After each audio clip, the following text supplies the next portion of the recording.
बिस्मिल्लाहिर्रहमानिर्रहीम। सबसे पहले तो आपका मुफ्ताक अहमद साहब बहुत शुक्रिया जो आप यहाँ कर रहे हैं, आवाज़ उठा रहे हैं। आपका बहुत शुक्रिया, ख़वातीन का बहुत शुक्रिया, जितने लोग यहाँ पे नौजवान मौजूद हैं। पहले तो इमरान साहब और रुमान साहब का जो इंसिडेंट हुआ यहाँ पे रात गए चंद दिन पहले, उस पर मैं अफसोस का इजहार करूँगा आप सबसे। इंतहाई अफसोसनाक वाक़या, 2 इंसानों की जान गई है, एक आईसीयू में अभी मौजूद है। ये बदकिस्मती है। और जिस तरह का उसके बाद पुलिस का रवैया था, यानी जो काम करने वाला है वहां पे उनका रवैया किसी और तरह का है, और जिस जगह पे कुछ नहीं करना वहां पे ये सैकड़ों की तादाद में भी पहुंच जाते हैं। एक अजीब रवैया है रियासत का और रियासती इदारों का अपने शहरियों को लेकर। नॉर्मली होता यह है कि जो रियासत के शहरी होते हैं ना, वो डिसाइड करते हैं कि रियासत का मूड क्या होगा। या उल्टा काम हो रहा है, शहरी इस तरफ चल रहे हैं, रियासत इस तरफ चल रही है, और ये लगातार हो रहा है। हम इसको पहली दफा नहीं देख रहे, बड़े लंबे अरसे से देख रहे हैं, लेकिन अब ये चीजें अपने एक्सट्रीम पे चली गई हैं। गजा के हवाले से, फलस्तीन के हवाले से, फलस्तीनियों की जिंदगियों के हवाले से, उनके बुनियादी हुकूक के हवाले से, उनके बच्चों के जीने के हक के हवाले से। मैं छोटा सा था जब से मैं आवाज सुन रहा हूं, लगभग 40 साल हो गए सुनते हुए, और हमेशा पाकिस्तान की रियासत ने सपोर्ट किया था। सरकारी सतह के ऊपर एहतजाज होता था, मुझे याद है अच्छी तरह, सरकारी सतह पे, चाहे आमिर हो चाहे कोई पॉलिटिकल गवर्नमेंट हो, हमेशा एहतजाज होता था। पाकिस्तानी मिलकर एहतजाज करते थे, मसाजिद में दुआएं करते थे, सड़कों के ऊपर फैमिलीज मिलकर फलस्तीन के साथ खड़ी होती थी। और याद रखिएगा, बहुत सारे इस्लामी मुल्क हैं इस दुनिया में, लेकिन जो पाकिस्तान की अहमियत है वो सबकी नहीं है। आप एटॉमिक कंट्री हैं।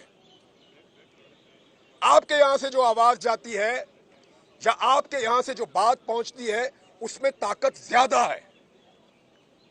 बाकी मुसलमान मुल्क पैसे में बहुत ज्यादा होंगे, अमीर मुल्क होंगे, कहीं आबादी भी ज्यादा है, लेकिन जो ताकत अल्लाह ताला ने आपको दी है, जो अहमियत आपकी है, वो सबकी नहीं है। हमारी अपनी एक अलग अहमियत है, इसलिए हमारा एहतजाज, हमारा बोलना हमेशा से मानी रखता है, हमेशा से। बिल्कुल। इसलिए जब भी हम बोलते हैं उसका असर पड़ता है, और हमने माजी में देखा भी। आज अक्टूबर से लेकर अब तक वो मार रहा है। क्या बेबसी, हम रोक नहीं पाए। अरबों की तादाद है हमारी, वो चंद लाख लोगों को हम रोक नहीं पा रहे। हम तो थोड़े से होते थे यार, थोड़े से होते थे, और सबको आगे लगाया हुआ होता था। तारीख गवाह है, सारी तारीख ये बता रही है कि मुसलमान थोड़ा भी होता था ना, तो बहुत सारों का मुकाबला कर लेता था।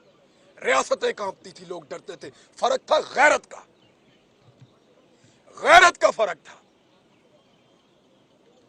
एक बच्चा मारा जाता था ना, एक खातून के साथ ज्यादती होती थी, सारे मुसलमान उठते थे। उन्हें पता था वापस आएंगे, बदला लेंगे, नहीं छोड़ेंगे।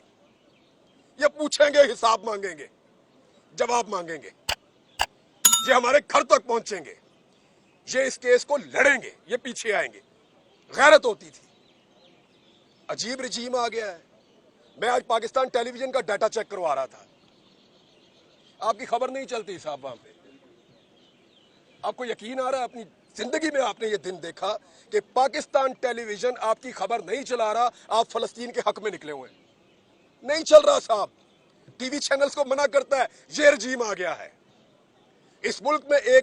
इस वक्त एक ऐसा अजीब रजीम है जिसके बारे में हमने कभी नहीं सोचा था। हमने नहीं सोचा था कि कभी ये हुकूमत ऐसी आएगी जो मना करेगी कि फलस्तीनियों के हक के लिए ना निकलो, इसराइल के खिलाफ आवाज ना उठाओ। क्या ये रियासत तस्लीम कर चुकी है और बता नहीं रही? क्या हमने इसराइल की बालादस्ती तस्लीम कर ली है, या हमने मान लिया कि फलस्तीनी बस अब खत्म हो जाएंगे, उनको जीने का हक अब नहीं है? लेकिन कम से कम आवाज तो उठाने दो ना, और कुछ नहीं तो दुनिया को तो बताने दो कि हम क्या चाहते हैं, इस मुल्क के लोग क्या चाहते हैं, उनकी आवाज को। खबर चलती जरूर है, मैंने ये चेक किया, खबर चलती है, लेकिन फलस्तीन में क्या हुआ ये बताया जाता है, जी आज इतने शहीद हो गए, बस ये खबर चलती है। खबर ये नहीं चलती कि पाकिस्तानी इसके ऊपर क्या कह रहा है। मुझे अच्छी तरह याद है प्रोमोस बनते थे, मुझे अच्छी तरह याद है स्पेशल सेगमेंट्स होते थे, मुझे अच्छी तरह याद है स्पेशल बुलेटिन होते थे, ट्रांसमिशन होती थी कश्मीर के मामले के ऊपर। साहब हो रही है, आपको बुला रहा है कोई? नहीं हो रहा, कोई आवाज उठाने के लिए तैयार ही नहीं है, कोई बात करने के लिए तैयार ही नहीं है। अभी जब ये कल मैं खबर पढ़ रहा था ना, दिल को अच्छा लग रहा था कि नॉर्वे ने, स्पेन ने, आयरलैंड ने फलस्तीन को तस्लीम किया, लेकिन साथ ही मेरे ख्वाब टूट गए जब मैंने मुशाहिद हुसैन सैयद को सुना कि पाकिस्तान की मिलिट्री हाई कमान वो क्या कर रही थी कि हम इसराइल को तस्लीम कर देंगे। मैं नहीं कह रहा, मुशाहिद हुसैन सैयद कह रहे हैं।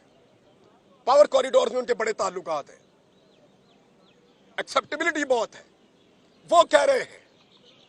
अलामा राजा नासिर बाज साहब ने कहा है, उन्होंने कहा जनरल बाजवा ने हमें कहा एनडीयू में इसराइल के सफारतखाने के हवाले से, एक तरफ हम ये खबर पढ़ रहे हैं कि वो गोरे गैर मुस्लिम वो फलस्तीन को तस्लीम कर रहे हैं, साथ ही दूसरी खबर अब ये पढ़ रहे हैं कि यहां पाकिस्तान के अंदर जो करता धरता और ताकतवर लोग हैं वो इसराइल को तस्लीम करने की बात कर रहे हैं। दिल ही टूट गया, तकलीफ हुई है। 70 साल हमें यह बताया गया कि फलस्तीन को और कश्मीर को आजादी लेकर देनी है। हमने जब नई बंदूक खरीदी ये सोचकर खरीदी, मैं अपने बाप दादा से आपको बता रहा हूं, जब नई बंदूक खरीदी ये सोचकर खरीदी कि कभी वक्त आया ना तो कश्मीर और फलस्तीन इसके हक के लिए ये इस्तेमाल हो जाए तो अल्लाह हमसे राजी हो जाएगा, हमेशा ये सोचा। लेकिन आज रियासत की क्या पॉलिसी है किसी को समझ आ रही है? मुंह से कहते हैं हम फलस्तीन के साथ खड़े हैं, और जो फलस्तीन के साथ खड़ा है उसको गाड़ी के नीचे भी देते हैं, डंडे से भी मारते हैं, उसको गिरफ्तार भी करते हैं, उसका स्पीकर भी उठाकर ले जाते हैं, ज्यादती कर रहे हैं। लेकिन ये सारी चीजें तारीख में लिखी जा रही हैं, ऐसा नहीं है कि इनसे जान छूट जाएगी। ये सब रिकॉर्ड का हिस्सा है कि कौन आया, किसने क्या कहा और उसके दौर में क्या हुआ। कल हम किसी को मंजन नहीं बेचने देंगे, साहब गवाह रहिएगा। कल आकर कोई अगर मंजन बेचेगा और वो कहेगा कि मैंने ये किया था और वो किया था, तो उसकी बात नहीं मानेंगे। अब इसको रिकॉर्ड पे रखें। आज इस रिजीम ने फलस्तीन के कॉज को पाकिस्तान के अंदर मैक्सिमम डैमेज कर दिया है, मैक्सिमम। इतना पहले कभी नहीं हुआ था। और अगर आज ये कॉज कहीं पे नजर आ रहा है ना, तो ये सिर्फ आपके साथ मुश्ताक अहमद साहब खड़े, मुझे यहां से ठंडी हवा आ रही है सिर्फ डी चौक से, या कहीं पे जुम्मे वाले दिन दुआ हो जाती है, या कुछ लोग इकट्ठे हो जाते हैं, कोई बात कर लेता है इसके ऊपर। अदरवाइज मुझे जो मैं गैस कर रहा हूं, जो मैं स्मेल कर रहा हूं, या जो चीजें समझ आ रही हैं वो ये आ रही है कि शायद हमारी रियासत मसला फलस्तीन के ऊपर कुछ डिसाइड कर चुकी है जो अभी हमें नहीं पता, ऐसा लगता है। और वो लोग जो पावर कॉरिडोर्स में उठते बैठते हैं वो अब वक्तन फवक्तन इस किस्म के स्टेटमेंट्स देना शुरू हो गए हैं। क्या पाकिस्तान के लोग जो हैं वो इसको तस्लीम करेंगे? बॉल तो फिर पब्लिक के कोर्ट में आ गया ना। डिसाइड तो पाकिस्तान के लोगों ने करना है। बंद कमरों का फैसला जो है वो मुसल्लत तो हो सकता है, लेकिन उसकी कबूलियत और मकबूलियत होगी या नहीं होगी वो हमने 8 फरवरी को भी देख लिया था। डिसीजन तो पब्लिक का होगा फाइनली। तो रियासत को होश के नाखून लेने चाहिए। एक चीज में नहीं, 1 दर्जन चीजें हैं, लेकिन यहां मैं सिर्फ फलस्तीन की बात करूंगा। 1 दर्जन चीजें हैं जिन पर रियासत को होश के नाखून लेने चाहिए, और फलस्तीन पर खसूसी तौर पर ये पाकिस्तान के अवाम की घुट्टी में है ये मसला। मेरा छोटा सा बेटा 4 साल का, वो रास्ते में कह रहा था देखो ये वो वाली बोतल पी रहा है, ये तो वो उधर से आती है, बाबा इसको मना करें, घुट्टी में है। छोटे छोटे बच्चों को पता है, स्कूल के बच्चे जानते हैं।